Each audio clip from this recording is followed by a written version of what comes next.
C'est une grande première pour le diocèse de La Réunion.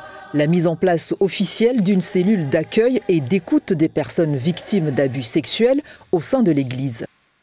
La société évolue et on voit tous les jours dans la presse des cas de violence, d'emprise psychologique. Tout ça, c'est à prendre en considération. Et l'Église n'est pas en dehors de la société, elle est dedans. Donc nous retrouvons aussi dans les membres de l'Église des situations difficiles qui méritent une écoute attentive et une aide. Mais la cellule s'adresse uniquement aux adultes victimes de harcèlement, de violences et d'agressions sexuelles. Les mineurs ne sont donc pas concernés. Les mineurs méritent, je dirais, une attention beaucoup plus serrée, beaucoup plus pointue.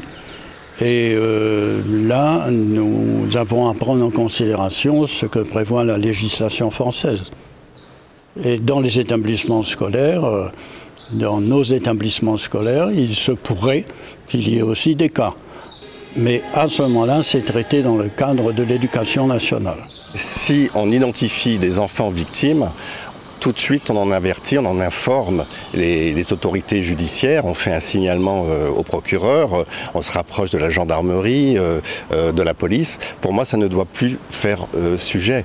Là, la cellule qui concerne effectivement exclusivement les majeurs vise à écouter, réparer et au-delà de ce temps de colère, de compassion, de compréhension, de passer à l'action et de ne pas oublier ces adultes qui sont effectivement des enfants.